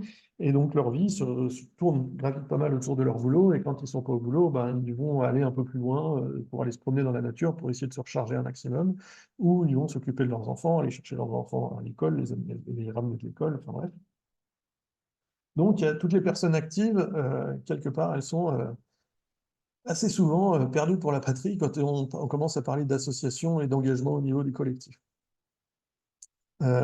Si on part vers les gens qui sont un petit peu plus engagés au niveau du collectif, ben, on tombe justement sur les associations, les commerces, dont c'est vraiment l'intérêt que le commerce fasse tourner le territoire et qu'il y ait des gens qui viennent les voir, etc., et qu'il y ait un territoire dynamique. Les collectivités, où là c'est carrément le boulot d'administrer le territoire et de gérer son développement, enfin en tout cas son dynamisme, etc.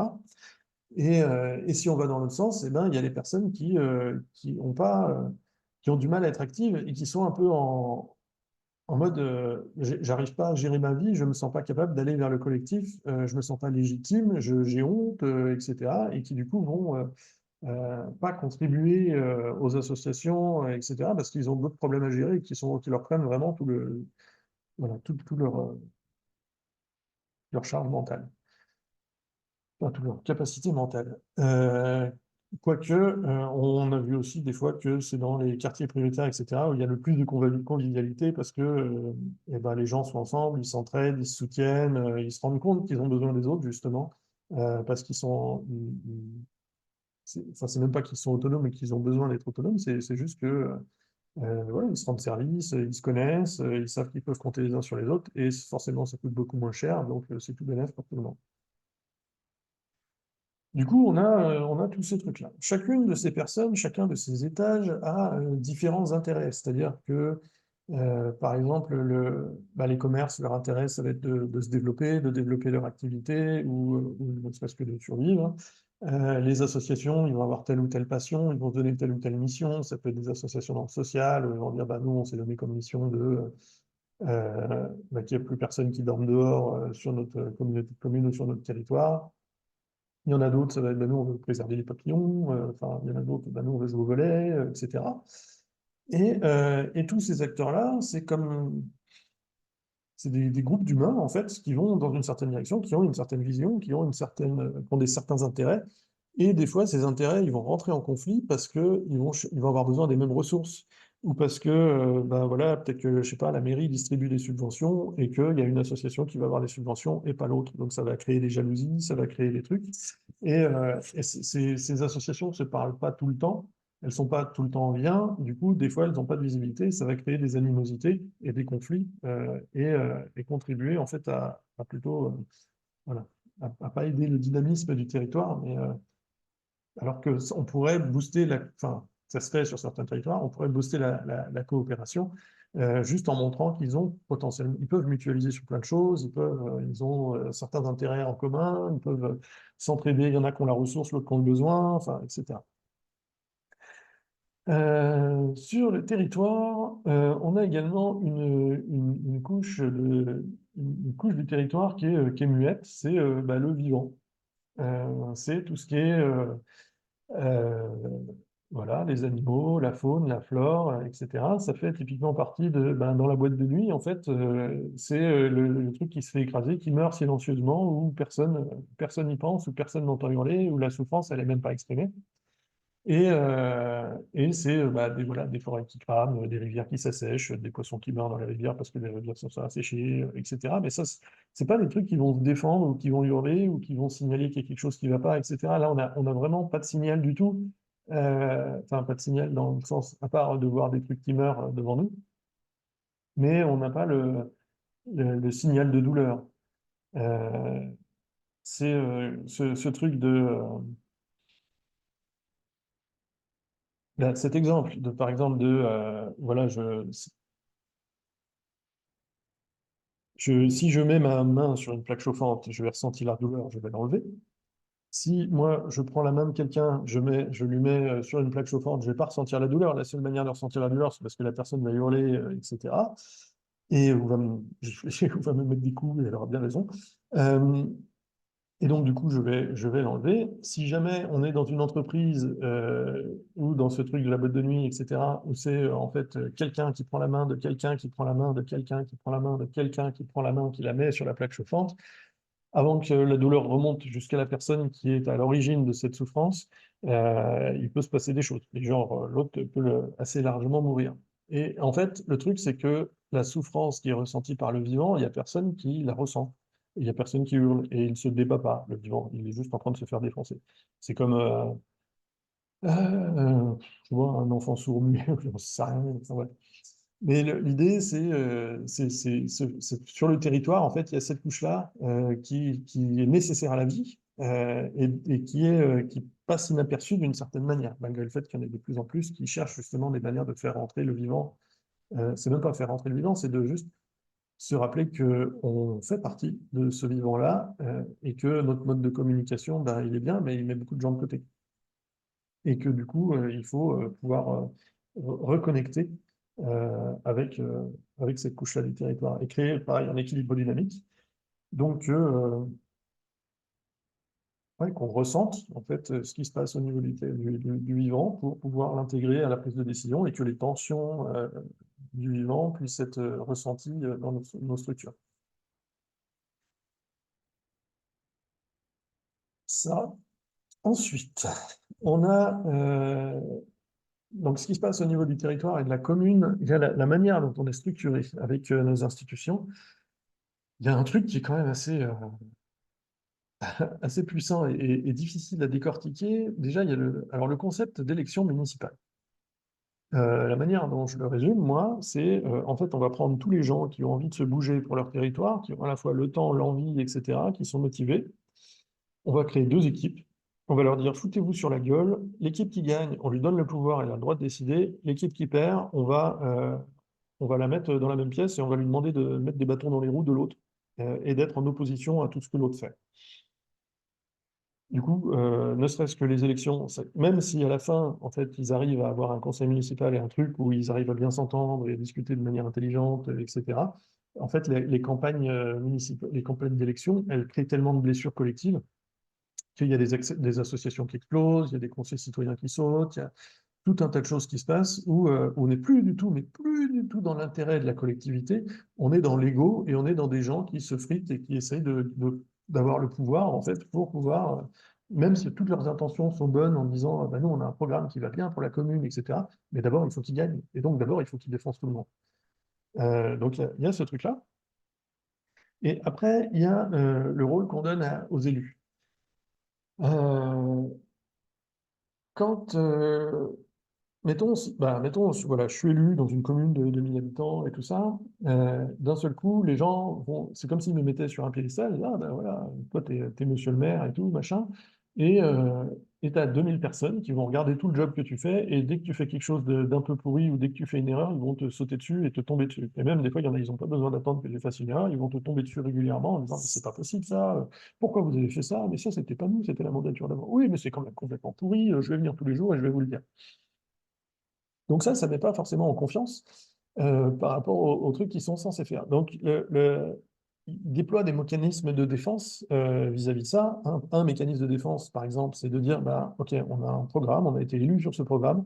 Si on fait ce qu'on a dit dans ce programme-là, on est sûr qu'au moins, voilà, tous les électeurs qui ont voté pour nous, ils seront satisfaits et ils ne vont pas nous tomber dessus. Donc, on va essayer de rester là-dessus. Si on commence à dévier un peu du truc, ça risque d'être un peu le bordel. Euh, donc ça, c'est une chose. Et le truc, c'est que, bah, comme pour le système hiérarchique dont je parlais tout à l'heure, les mandats, c'est sur 6 ans, le programme, c'est sur 6 ans. On vit plus dans un monde où on est capable de faire des plans sur 6 ans, c'est pas possible. Et donc, le fait d'en rester au programme, bah, c'est juste complètement con parce que ça emmène la commune en fait dans le mur. Actuellement, les maires, ils en prennent plein la gueule parce que bah, le prix des énergies ils ont largement augmenté, le budget il est défoncé. Euh, il y a l'eau, il y a de moins en moins d'eau, etc. Et donc, soit s'ils décident, enfin ceux qui décident de rester collés au programme qu'ils avaient prévu, ils vont potentiellement ruiner leur commune et faire beaucoup de mal. Mais le truc, c'est on leur met toutes ces responsabilités sur le dos. Après, on va dire, ah, mais c'est de leur faute, machin, etc. Et le truc, ils font de leur mieux. C'est une situation très très complexe où avant c'était un paquebot et il suffisait de continuer à faire comme on fait d'habitude et tout va bien se passer. On ajuste un petit peu par là, on ajuste un petit peu par là. De temps en temps, on fait un gros projet, on a des financements, etc. Et maintenant, c'est un truc où s'éloigne et tous les trucs qui étaient tout simples avant, bah, c'est devenu extrêmement complexe. Tous les trucs où il n'y avait pas besoin de réfléchir, et ben maintenant, il faut vraiment se pencher dessus. Il y a des agents qui font des burn-out sans arrêt, il y a tout un tas de choses qui se passent. Et donc, voilà, au niveau du territoire, il y a vraiment quelque chose à faire pour définir des cadres et des fonctionnements collectifs, des fonctionnements en coopération qui vont permettre de s'ajuster, de s'adapter à tout ça. Ne serait-ce que, par exemple, voilà, pour des entreprises ou des collectifs, d'être capable aussi de se connecter à leur environnement, de ressentir correctement comment ça se passe, de ressentir à quel point s'ils impactent le vivant ou je sais pas quoi, ou si ce qu'ils font est juste en fait par rapport au contexte, ou s'ils sont complètement à côté de la plaque, et pour les collectivités aussi, et d'être capable de discuter, d'avoir une vision collective, parce que c'est pas juste les élus, les agents qui vont réussir, c'est tous les gens qui habitent sur le territoire qui doivent se coordonner pour réussir à faire quelque chose. Et donc, c'est nécessaire que les visions du monde d'un maximum de gens soient bien à jour et bien connectées à la réalité pour prendre les meilleures décisions possibles. Et c'est là, en fait, où il faut utiliser l'intelligence collective, c'est là où on peut faire, voilà, nous on fait des porte-à-porte, on va questionner les gens, on va leur demander qu'est-ce qu'il pourrait y avoir de plus, comment on améliore la qualité de la vie, etc. Et ça permet d'avoir une vision en fait très très riche du territoire, avec plutôt que de se projeter sur des besoins où on ne sait pas ce que c'est, où on a des images dans la tête. Et ben, on va vraiment chercher la donnée et avec cette donnée-là, on la repose au milieu et tous ensemble, on va réfléchir à qu'est-ce qu'on fait maintenant qu'on sait tout ça. Et c'est là où c'est important parce que une personne seule est incapable, dans sa tête, de tenir 2000 personnes différentes, leurs besoins, et etc., en même temps. C'est trop complexe. Et du coup, elle va avoir tendance à faire des raccourcis en disant, OK, bon, alors on a, je sais pas, les views, on a les personnes actives, on a les commerces, on a les acteurs, et va essayer de avoir tout un tas de préjugés par rapport à ces groupes de personnes, et va prendre des décisions en fonction de ça. Et c'est dangereux, en fait, de simplifier à ce point-là et de juste compter sur l'intelligence de la personne qui est au-dessus pour prendre les décisions. Donc voilà, ça, c'est ma vue aussi. Et j'ai bientôt fini.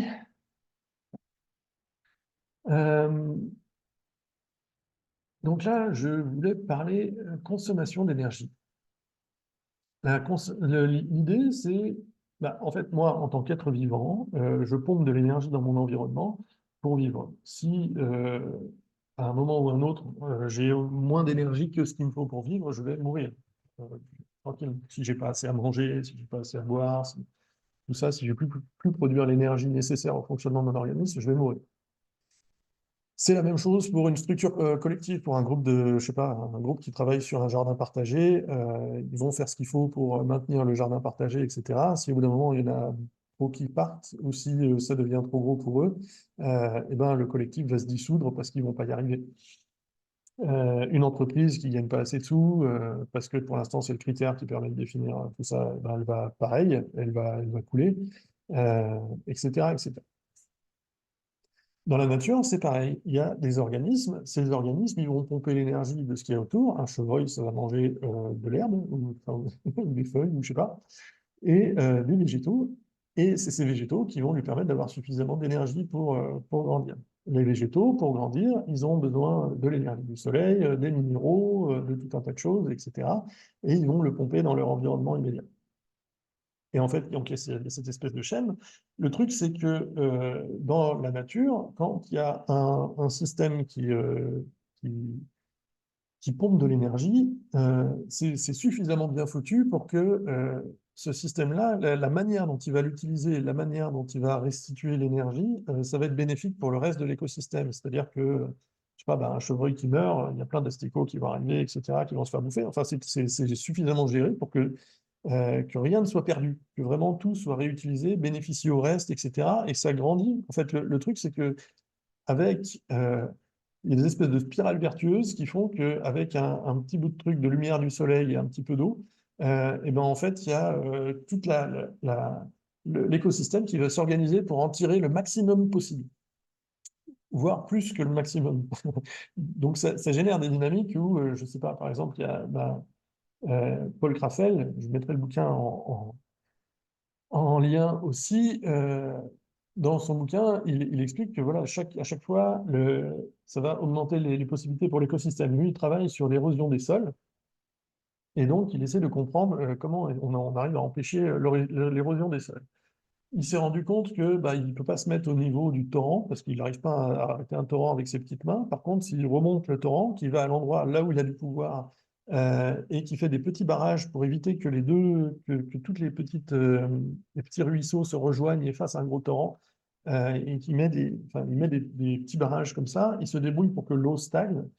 Et donc, plutôt que l'eau, elle emporte toute la Terre et elle gagne en cinétique et en énergie et qu'elle emporte toute la Terre, et ben en fait, elle stagne. Quand elle stagne, ça fait de la mousse. La mousse, ça fait qu'il y a des graines qui sont prises dedans. Les graines qui sont prises dedans, elles poussent, elles font des plantes. Les plantes, elles font des feuilles. Les feuilles font que l'eau tombe sur les feuilles et que déjà, ça ralentit le ruissellement.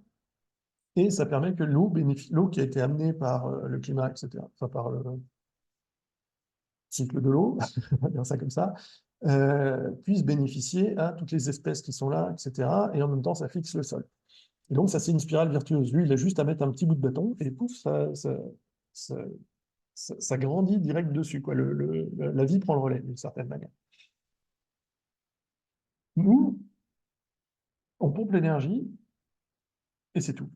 Et en fait, enfin, on l'utilise pour détruire encore plus l'environnement dans lequel on vit. Euh, c'est Daniel Schmartenberger qui dit, en fait, le système Terre a passé des années, voire des milliers d'années à enfouir en fait toutes les substances toxiques pour qu'il reste plus que à l'extérieur, qu'il reste plus que 3-4 molécules qui sont utiles à la vie. Et en fait, nous, en tant qu'humains, ce qu'on passe notre temps à faire, c'est de déterrer tout ce merdier, toutes ces substances toxiques et de les rejeter dans l'atmosphère. Donc, on est littéralement en train de tout défoncer allègrement et bien. Et en fait, c'est lié au fait on pensait pas qu'on avait ce pouvoir sur l'environnement. C'est-à-dire qu'il y a encore plein de gens qui disent c'est pas possible que les gens ils changent le climat, c'est pas possible que l'homme il ait cet impact sur la planète, machin, etc. Pour eux, c'est pas possible en fait. On n'a pas ce pouvoir-là. La planète, c'est un truc trop grand, c'est un truc trop gros pour nous et tout. Et en fait, on est là un peu comme des teubés. On a fait quelque chose et on se rend compte de l'impact de ce qu'on a fait, comme un gamin qui a fait tomber un vase ou qui a cassé une vitre. Et en fait, à se dire, mais comment est-ce que... Enfin, on est juste con face à ça, en se rendant compte du pouvoir qu'on a vraiment, finalement. Et du coup, bon, ça c'est un truc. Euh, il y a la notion, donc si, ben, en fait, si la vie a tendance à dépenser son énergie pour augmenter les possibilités pour l'écosystème, comment on fait nous pour augmenter les possibilités pour l'écosystème?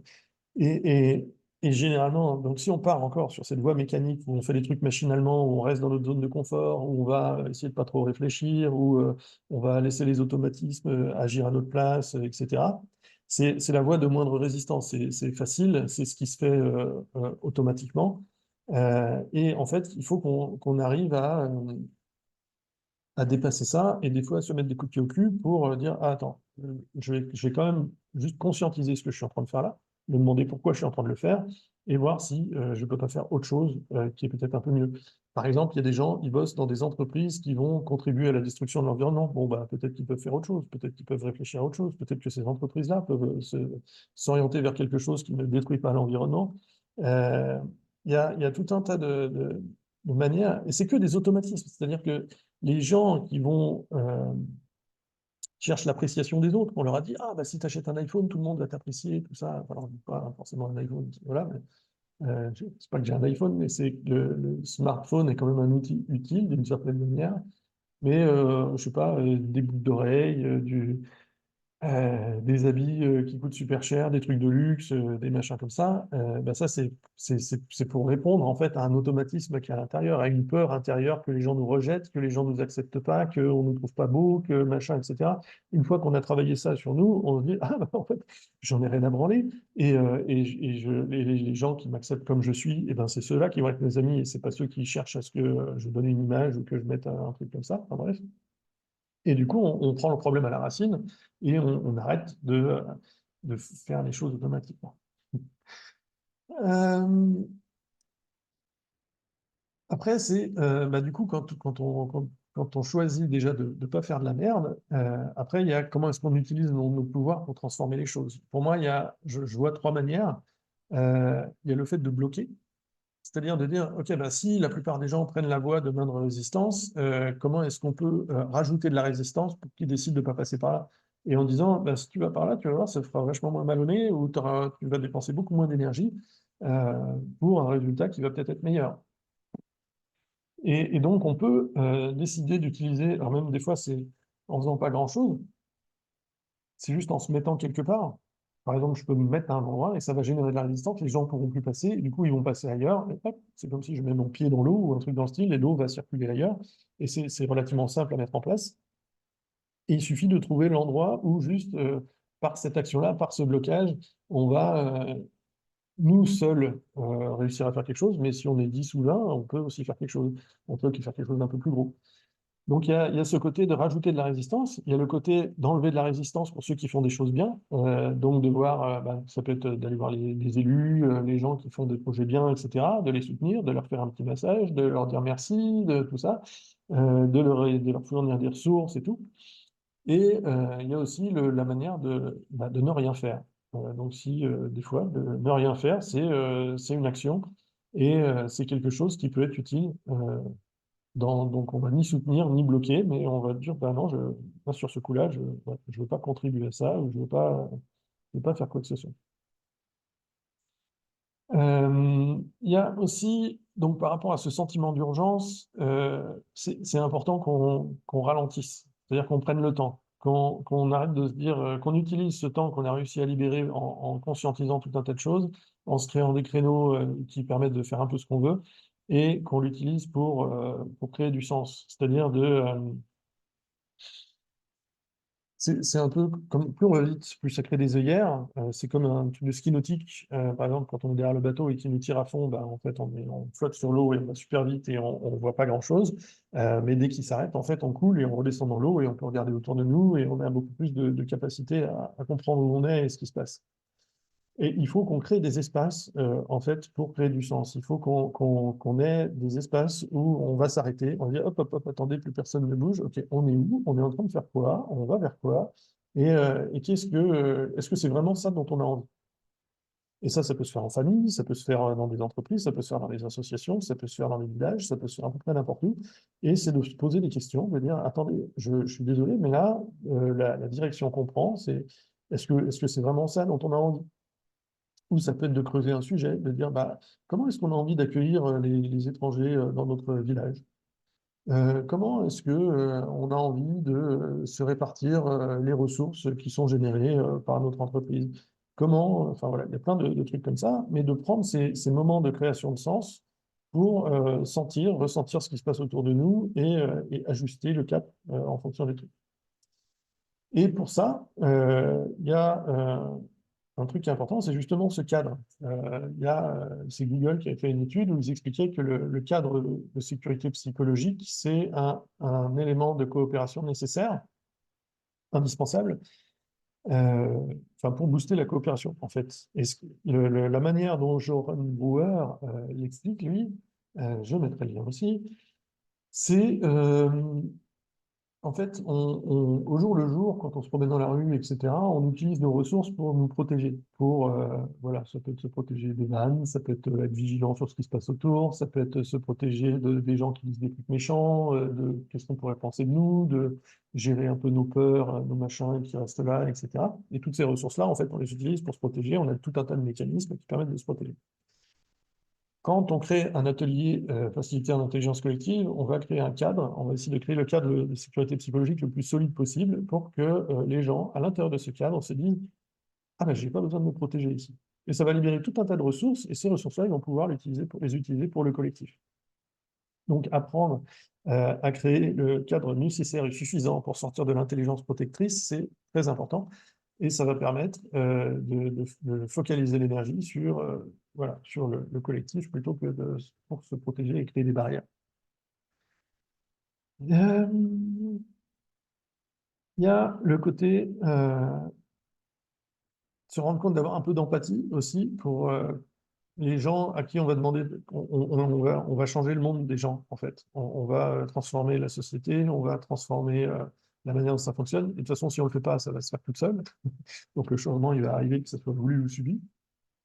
Euh, mais il faut voir l'impact que ça a sur une personne qui s'y attend pas. Bah, c'est justement c'est de forcer cette révision de la vision du monde. Et c'est ça qui crée voilà, les troubles de stress post-traumatique, enfin, les traumatismes, les machins comme ça. C'est d'un seul coup, il y a un pan de notre monde qui s'effondre et il y a plein de gens qui vont pas du tout voir venir ce qui arrive, euh, qui, je ne sais pas comment ils vont le gérer, mais pour l'instant, ce que je vois, c'est qu'ils sont en train de se renfermer sur eux-mêmes et qu'ils pensent plus à faire la guerre à ceux, ah, c'est la faute d'eux, allons les taper, ah, que essayer de réfléchir ensemble à comment on sort de ce merdier. Euh, du coup, en fait, c'est important d'avoir de l'empathie pour ces personnes-là qui sont en difficulté et c'est aussi il faut se dire qu'il y a beaucoup de gens, on leur a dit depuis des dizaines d'années, bah, c'est comme ça que la vie fonctionne. Si tu veux être accepté par le monde, que ce soit leurs parents, que ce soit les institutions, etc., si tu veux être accepté dans notre société, il faut que tu te comportes comme ça. Et il y a des gens qui ont dû faire des efforts énormes parce que ce n'était pas du tout eux, et ils ont dû se formater pour vraiment arriver à rentrer dans le moule, etc. Et d'un seul coup, on va leur dire, attends, en fait, non, ben, c'est pas ce moule-là, on va faire un autre moule et on va faire une autre société et il va falloir que tu t'adaptes à ça plutôt. Euh, Quand tu as construit toute ta vie sur un certain truc pour essayer de faire plaisir et que d'un seul coup, il faut changer ça et tout, ça peut mettre enfin, ça fait des trucs assez forts. Si, par exemple, votre famille, elle change tout d'un coup toutes les conditions d'affection et d'acceptation et que vous savez plus faire comment faire pour être accepté dans votre famille, eh ben, ça peut potentiellement être traumatisant. Et il y a également le phénomène d'exclusion, c'est-à-dire que ben, aussi dans la voie de moindre résistance, c'est plus facile d'exclure les gens qui ne sont pas comme nous, qui ne pensent pas comme nous et qui ne voient pas les choses comme nous. C'est plus confortable de ne pas avoir à se faire chier avec quelqu'un qui pense différemment, avec qui il faut argumenter, essayer de comprendre pourquoi il agit comme ça, etc. Et il y a beaucoup de gens aussi, là, bah, que ce soit, enfin, ça peut être au niveau comment dire, du Rassemblement national, etc., mais c'est aussi au niveau de tout ce qui est alors, écolo, hippie, tout ce que vous voulez, où ils vont s'enfermer avec les gens qui pensent comme eux, en disant non, mais les autres, c'est trop compliqué à gérer, nous, on arrive à se parler entre nous, on arrive à se dire nos émotions, etc. Il y a des gens qui n'y arrivent pas, je préfère pas leur parler, ils sont toxiques. Et du coup, faut surtout pas leur parler. Et ben, enfin, si on fait ça, on les exclut. Est-ce qu'on a envie d'exclure des gens? Est-ce qu'on part du principe qu'on est meilleur que les autres et qu'il y en a qui ne méritent pas? Et est-ce que ça va résoudre le problème ou est-ce que ces gens-là, ils vont juste un beau jour arriver dans notre jardin avec, euh, avec des armes plus fortes que nous et nous péter la gueule? Je ne sais pas. Voilà, voilà. Bon, j'ai fait un peu le tour. Le dernier truc, c'est bah, pourquoi j'ai créé ces vidéos. L'intention, c'était de mettre en évidence des angles morts collectifs. C'est des trucs bah, comme pour la carto avec les croyances liées au capitalisme néolibéral. Il y a cette voie mécanique et cette voie consciente. Si on reste dans la voie mécanique, on ne sera pas plus intelligent qu'un nuage de criquets. On va arriver exactement au même résultat. On va défoncer l'endroit où on vit, etc. Eux, les criquets, ils arrivent à s'adapter parce qu'ils ont défini un mode où ben, voilà, ils se mettent en dormance pendant 4 ans et puis ça repousse et puis hop, c'est reparti. Nous, non, on n'a pas fait ça. Il faudra attendre peut-être quelques centaines d'années. Et c'est un moment qui est très intéressant parce que pour moi, si on arrive à dépasser ce truc-là et à prendre la voie consciente, bah là, on montrera, oui, que enfin, ça fait partie de notre évolution. C'est une étape de notre évolution qui est nécessaire, et c'est là où ça passe ou ça casse. Si ça casse, bah, tant pis, on va mourir, c'est pas super grave, mais je me dis, tant qu'à faire, autant essayer. Et il y a aussi le côté que ben moi, je peux me débattre tant que je veux, je peux trouver tout le pouvoir que je veux, etc. Tant que tout le monde autour est en mode boîte de nuit à me serrer, machin, et ben mes actions, elles restent limitées et je peux pas faire beaucoup plus que ça. Et je veux pas prendre le pouvoir des autres, je veux juste trouver comment on retrouve collectivement notre pouvoir et on fait des actions justes. Et plus notre lecture du monde elle est juste, et plus nos actions elles seront justes. Donc plus euh, plus la manière dont on construit notre vision du monde plus on est conscient de la manière dont on construit notre vision du monde, plus on sait comment faire, plus on devient doué à ça, plus on est capable de se manipuler correctement, et mieux on va réussir. Il y a les bouquins de Andy Fine qui sont super, super bien pour ça, je vous les conseille. Et surtout, de ne pas donner notre pouvoir aux personnes qui ne ressentiront pas la souffrance associée aux conséquences de leurs actions. Donnez pas votre pouvoir à votre chef, donnez pas votre pouvoir à vos parents, donnez pas votre pouvoir à votre président, donnez pas votre pouvoir à votre gouvernement, donnez pas votre pouvoir à un. Prenez vos responsabilités, donnez pas votre pouvoir, soyez adultes, ne vous comportez pas comme des enfants voilà, qui sont juste là pour consommer ou qui se mettent à couiner quand il y a quelque chose qui ne va pas, parce que bah, ça veut juste dire que vous êtes en train de donner l'opportunité à d'autres de faire de plus grosses conneries. Ils ne sont pas plus intelligents que vous, il n'y en a aucun qui est plus intelligent que vous. Et donc, si vous vous servez, enfin, vous serez mieux servi que par vous-même. Voilà, il y en a plein qui se sont rendus compte. Les Gilets jaunes se sont rendus compte au moment de la crise des Gilets jaunes. Il y a plein de gens qui se sont rendus compte au moment de la crise Covid en disant, tiens, mais ils ne sont pas censés gérer ça, et, comment ça se fait qu'ils ne font pas des trucs? Voilà, c'est juste qu'ils sont comme nous, ils essaient de se démerder comme ils peuvent, et donc on ne peut pas leur donner des responsabilités plus grosses qu'eux. Voilà, voilà. C'est tout ce que j'avais pour aujourd'hui, et c'est quand même vachement mieux que le premier enregistrement. Au revoir.